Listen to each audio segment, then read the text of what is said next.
Video. Okay, go. Okay guys, pasok na kami sa Kalinawan A. Tingnan natin. Asa ka na ako? 70. Madilim ba sa loob? Ayun guys, sasamantayo ni Kuya Bon, siya ang tour guide natin at may-ari din sila ng cave na ito guys dahil private property po ito. Kung titingnan niyo guys, maliit lang yung butas pa pasok ng loob pero napakalawak at napakahaba po ng cave. Oh my God! Mataas po yan. Wala ka, walang anaconda dyan. Eh, wala po, ma'am. Ay! Madilim talaga. Kaya, dandan po tayo. Madilim talaga guys, ito yan. Tingnan natin. Kaya sa mga picture takings po natin, magpahiram na lang po tayo ng cellphone sa mga tour guide, tapos pipicturean po Sige natin. po. Ganito yan guys. Oh. Ay God, hawig mo guys, hawig. Ayan, may ano doon, may butas doon. Walang mga paniki dito. Meron po tayong mga paniki na sa ibang area po sila. Ah, okay. Pero mamaya, baka makakita rin po tayo dito sa mga ibang natin. Oh, ito guys, ang ganda talaga tingnan. Nakita ko yung cave sa ano, Bohol, pero iba yun. Baba po kayo guys. So medyo malayo-layo na po ang aming narating sa ilalim ng lupa guys. So madilim, may zero visibility po. Cantadia, Amaya, Jezabel, Makuwako, Bagani, Pedro Penduko, Ay, oh. Enteng, Camisote, ayan, marami pang iba sa isang tao na side view. Ayan po. Ay, oo nga no, parang tao. Pag pinili, single file lang po tayo, single file. Single, oh, single Single lang. lang po.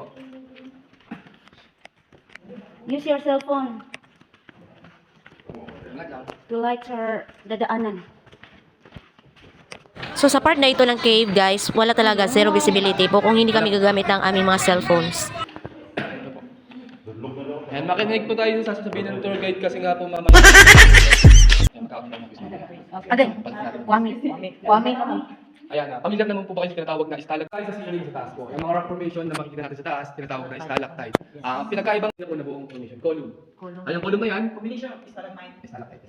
Ay, yung column na po na yan, nagsimula lang po yan sa mga patak lang po ng tubig. Dahil po yung stalactite sa ceiling, kung mahaba lang po yung nangyahan, sa may tubig na kaiba yung bilis po ng formation. Kaya yung column na nasa harapan po ng grotto or altar po sa Kalinawan.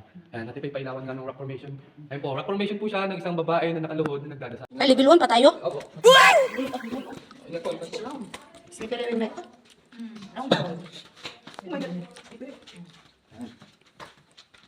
Okay, bago tayo magtungo sa pinakang second level na, ito na po yung huling, hindi po yung mga bawal nating hawakan. Yan po yung tinatawag white na siya, mga, parang siyang gold. opo, yan po yung tinatawag na mga cave draperies or tinatawag din na curtain formation kasi nga po nag-form po siya ng hugis cortina. Ayan, nagsisimula lang po yan sa mga agos ng tubig, kagaya po yan sa cave wall. Cave draperies po. Information, ano tawag? Curtain po. Curtain. Cave draperies po. Drip. Drip. Agos po. Drip. Kagaya po niyan. Kumakapal yan hanggang po yung formation na yan. So every Mag-formation ng ganun. may changes? Yun. Every day? 80 to 90 feet below the ground po siya. Ingat lang po tayo sa ating mga ulo kasi nga po, mababa na po yung ceiling din. Oh my God. So ang layo-layo talaga ng narating namin guys, pero antay ninyo pag labas namin guys kung saan kami lalabas. Parang doon lang kami bumalik kung saan kami nanggaling. Ayan. Pumasok na si Kuya Bong. Aray ko, aray ko. Ma'am, kaya pa ba? Ayan pa. Yan. Go ma'am Alice! Kaya mo yan! Yung walang mother. Pero sa mga matatangkad dyan, yan, kahit So, okay lang sa akin na napanggap. Pag malakas na. So hindi kayo magpapapasok ng mga door pagdagan. hindi po tumataas. Sa part ng cave na ito guys, mayroon tayong dalawang dadaanan sa easy way at saka sa difficult way. So doon kami sa easy way siyempre. Kasi gagapang kapag doon ka sa difficult. Easy way na Pero lang. ngayon, hindi reserve na po ito kasi nga po tirahan yan para hindi sila ma-istorbo. Ayan, hindi na po kami dyan nagpapasok. Kaya, Ito na lang. Yan na ko. Easy ni. Easy ni. Ay, taas-taas. Ano nangyari dito na magulo? Para hindi lang ito. tayo dyan nakatagilid at nakalimutan tayo. Kaya tinawag na Rayuma. Yes po, yan. Ayun. Agay, girayuman ako. Oo, Ayun po tayo dito. Yoko. Yoko mo, yoko mo. Yoko. Yung mga di pa nakakaranas ng kayo. Agay, ito, yoko, yoko. Yoko. Oh my God. Video. Okay, go. Hi! Agoy. Okay. Tumakas ng Rayuma. Hello po. Okay. Tayong lahat. Sexy. Oh, nagbati nga. Nakakuan kayo. Na siya sa Okay, sexy. para may ano. Di ba? Di ba? Ah, sa tuloy?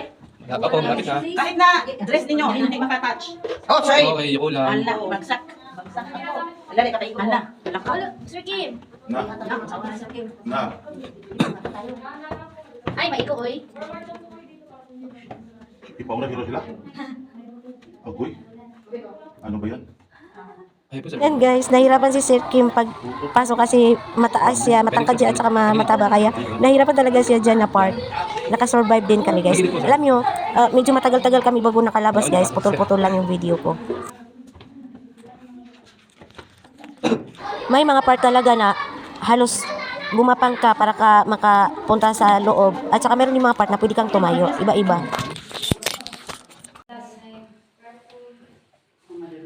Na ba to, habang nagpo-form po yung wifi, nagkaroon ng butas.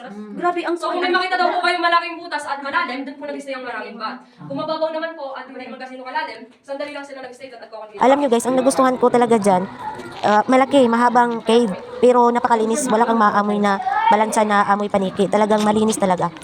Kahit naman po pumasok sila, wala naman sila. Nasa ano na kami? Exit na kami. Montalban? Montalban Rizal? Ayan, naka-exit na sila guys. Ay, ang ganda! Grabe no. Doon po sa taas, maganda po. Sino sila? Isog. Kayo po, ma'am. Una na po. So ayan guys, papalabas na po kami. Nakasurvive din. So medyo matagal-tagal talaga kami sa loob.